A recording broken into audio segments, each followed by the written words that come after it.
Now the pros hit their irons and they just boom, way up in the air, float and float and float and float. We all want to hit those high, long iron shots. But there's a problem with that.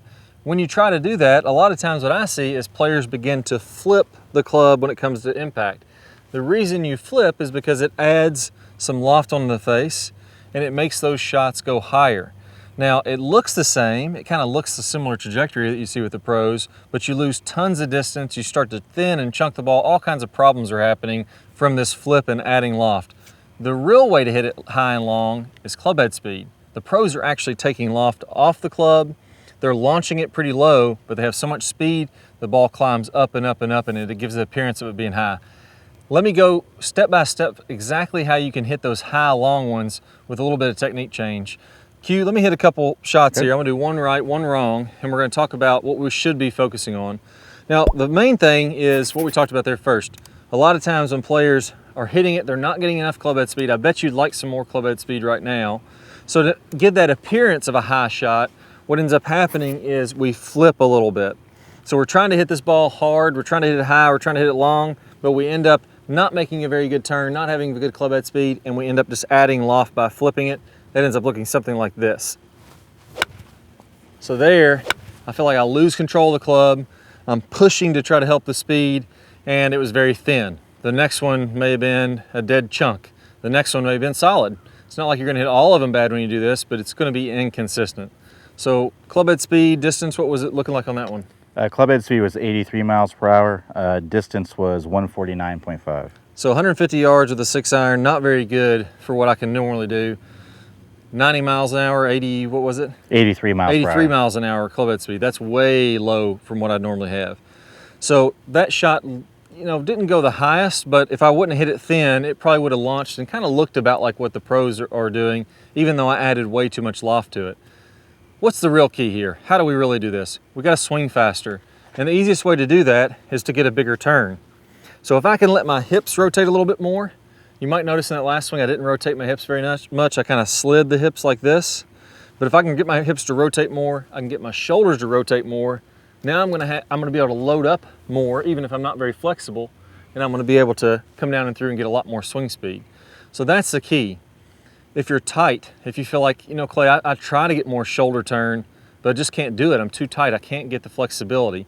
That's where the hips come in.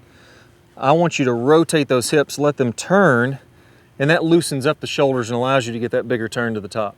Now, the mistake that I see a lot is players swaying or sliding. We're gonna get that in a second, but let me do one the right way here. I'm really gonna load up, I'm gonna make a big, more powerful swing, and let's see what happens.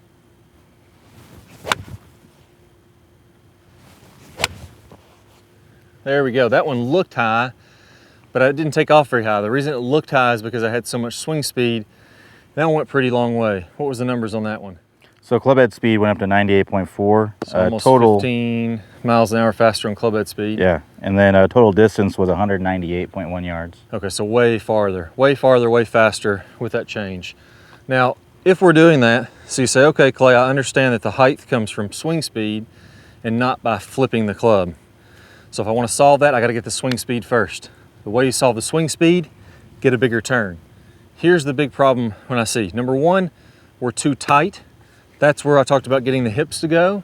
Number two, when we try to get the hips to move more, a lot of times I'll see players confuse a sway with a turn.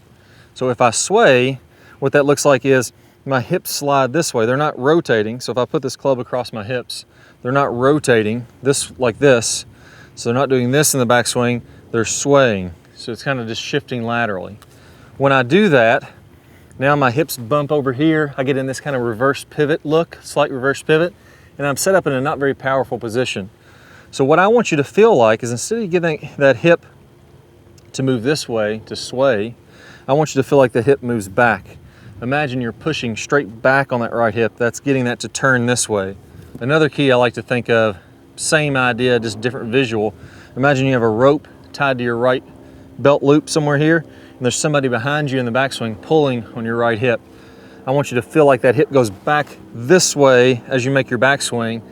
That frees up the lower body, that gets you looser, And now, as you try to rotate the upper body, you get a much better turn, a lot more power, and a lot more distance. So here, the key I'm gonna have is I'm gonna focus on that guy behind me, rotating my hips. And let's go ahead and hit another one. I'm gonna see if I can hit it a few yards farther and higher than I did on that last one. Let's try it out.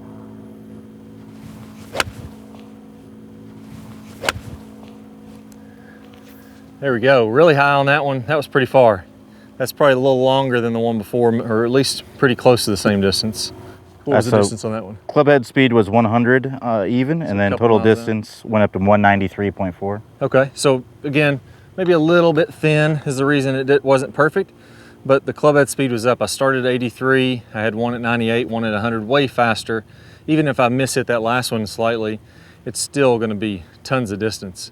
All right, Q, so I know you have a lot of great information on this. You know, what do you recommend for the guy that's really struggling, kind of in addition to what we talked about?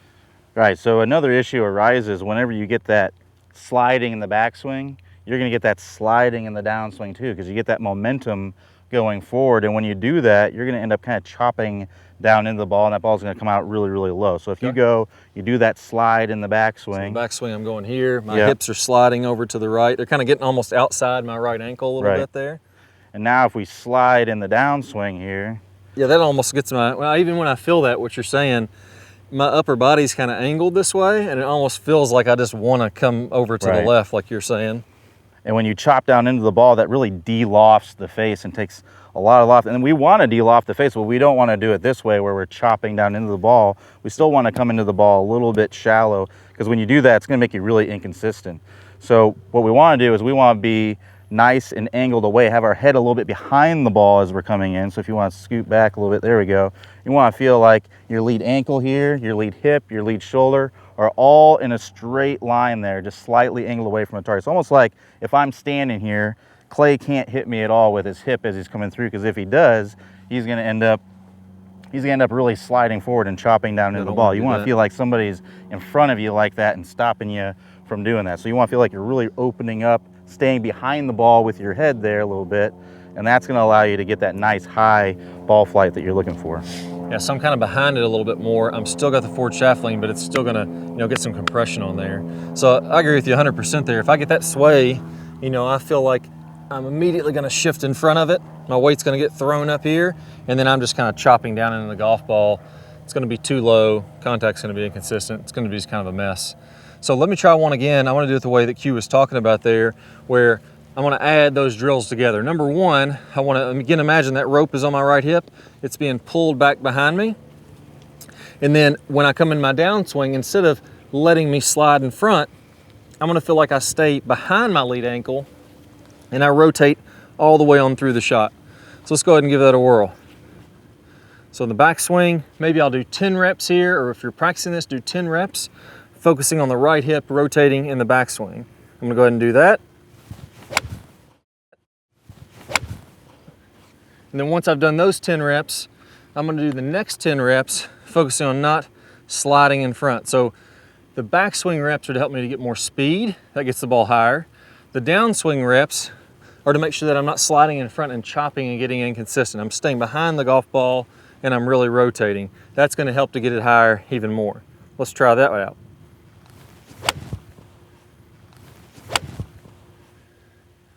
All right, so there, instead of chopping down, I really feel like I rotated through it. Nice high ball flight on that one. Now I think the key with this is where it starts with, that big turn to start. That's what gets you the club head speed. That's what gets you really in a good position to where you're not gonna wanna fall in front of that golf ball. So the power turn is what we call this in the top speed golf system. That's rotating those hips, that's rotating those shoulders. I'm gonna play a preview from one of my best power turn videos. To see that full video, just click the card that pops up on your screen or the link down below in the description. I can't wait to help you get tons more power right now. Let's go and get started. But with the correct technique, we can all hit it with really good distance without a lot of muscular effort. And it all starts out, the very first thing you have to do is get a good powerful turn to load up the body. And it's not only in golf, but in all sports we have to rotate the body. At least 90 degrees with the shoulders as you swing to the top. Preferably, we can go even a little bit past 90 to really get loaded up. That's gonna allow us to have a lot of power. So we don't just have to look at golf for this. Let's actually look at other sports. They're rotating their body, then they're coming forward. So we have to get that load. We have to get this big shoulder turn to be able to create power in the golf swing. So in this series of videos, I'm gonna show you exactly how to do that. That's one of the first keys to getting power, and we're all gonna get at least a 90-degree turn, if not more than that. I think you'll be surprised at what you can do. So let's go ahead and get started with the next series of videos, and I'm gonna show you how to get this big, powerful turn. All right, guys, so before we go, let's take a look at this in action with some of the top pros. Now here we're looking at Adam Scott, and you're gonna see as he rotates to the top, good full shoulder turn. This is pretty typical of what I see with the top pros, a little past 90. Those guys are working on their flexibility, so sometimes they can get to 100 or even 110 degrees.